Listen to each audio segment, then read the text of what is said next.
Reed, what up, bro? You going to work your team? I'll let you. Shout out to the Lost Boys. Y'all stay intact, all right? Peace right here in the building.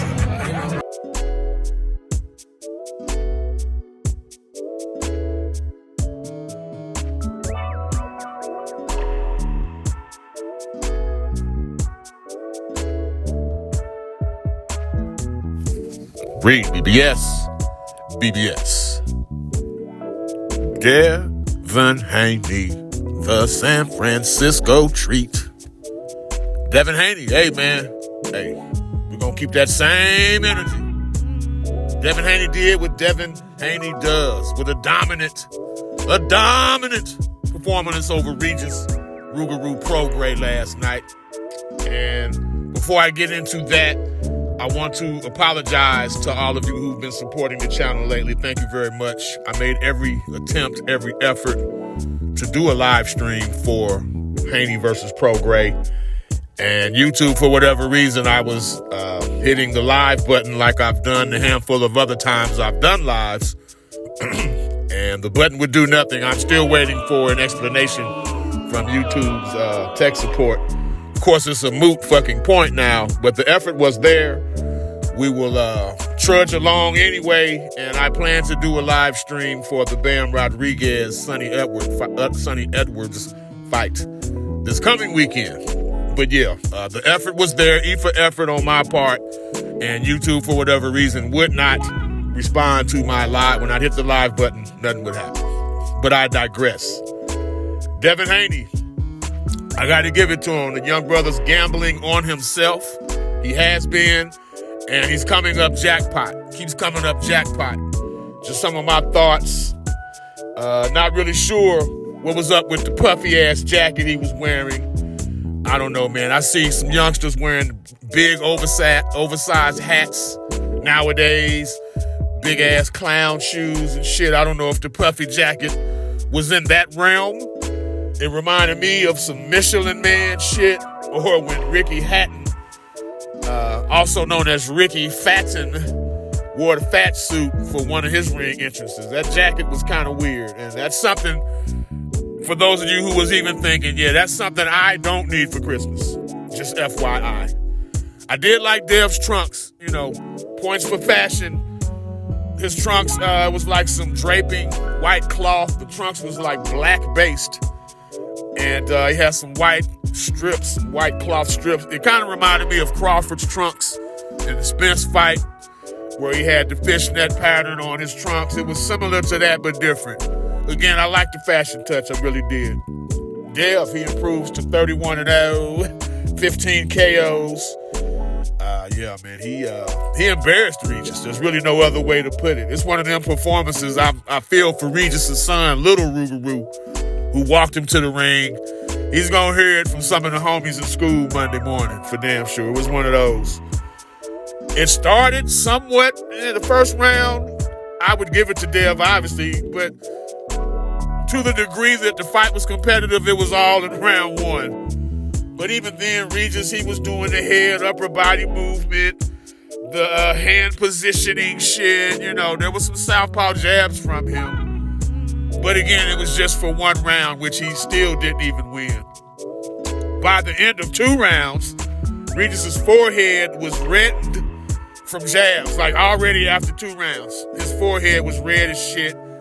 Dev had landed lead right uppercuts, and he had proven to be stronger in the clinch just after 2 fucking rounds. Then in the third, he stole the shit out of Regis with a lead right hand, bow, and dropped him. Right then and there, the fight was effectively over. And the speed, the sharpness, and the crisp, if not hard punching of Dev, it was apparent. Like, it was apparent he was draining himself to make 35 all that time. Because he was hurting Regis Prograis. Dropped him in the third, busted him up, and was hurting him. So Pillow Hands Haney no longer exists.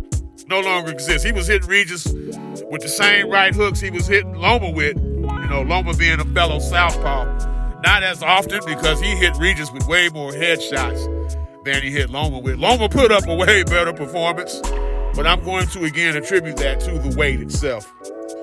Regis's corner, I mean, you could see it. They were telling him, you're sitting back, you're waiting too much, you're watching Dev.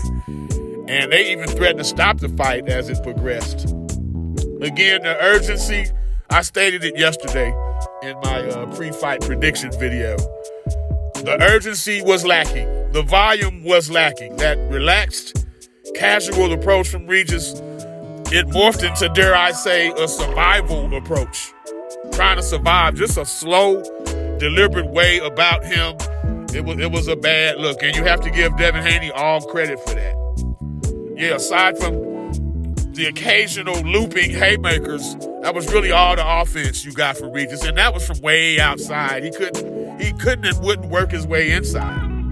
He couldn't. Dev hurt Regis in the 6th, had him doing a stanky leg and shit, nose bleeding, and right then and there it hit me. I heard a couple videos predicting DevinHaney by KO, which I thought was ludicrous, totally ludicrous. Dev knock out Regis, but by the 6th round, that shit became probable, seemed even fucking likely. After the 6th round, you're like, damn, is he really gonna stop this dude? But that's what it was. Now, that didn't happen. Unanimous decision, extremely unanimous decision, 120, 107, three times, and new WBC super lightweight champion of the world, the San Francisco treat, DevinHaney. Again, weight, it was obviously an issue for him at 35, yet his O is still intact. That's what you have to impress. You know, my video track record states I haven't been overly impressed with Dev. You know, I'm not going to hide or run from that. But it seems to have clearly been a case of him being at that weight too long, and the fact he's still undefeated and undefeated without cherry picking. You know what I'm saying? You have to give him a round of applause for that. Yes, sir. Yes, sir. And again, Dev, he's gambling on himself, and it's coming up jackpot, man. It's coming up jackpot. So what's next? He mentioned 147. Does he test the waters there against a Mario Barrios, who's an interim champ? Well, he's about to be full-fledged champion. I'm sure the WBC will strip Bud also, just like the IBF did. Does he test the waters against Akeem Thurman? I wouldn't be mad at that, but there's more than enough business at 140 for Dev. And there's Fimo, there's the Ride Guy, there's Subriel Matias, there's Rolly. You know, those are all the belt holders. Now, Fimo and Matias are in talks, and the Ride Guy wants Rolly. So with that, sure, go ahead and test the waters against a Thurman or a Barrios at 47. Or there's Jose Ramirez. Josh Taylor is still there. Jack Catterall. Liam Paro, who beat the brakes off of Montana Love last night. Arnold Barbosa. Richardson Hitchens. There's Gary Antoine Rudders.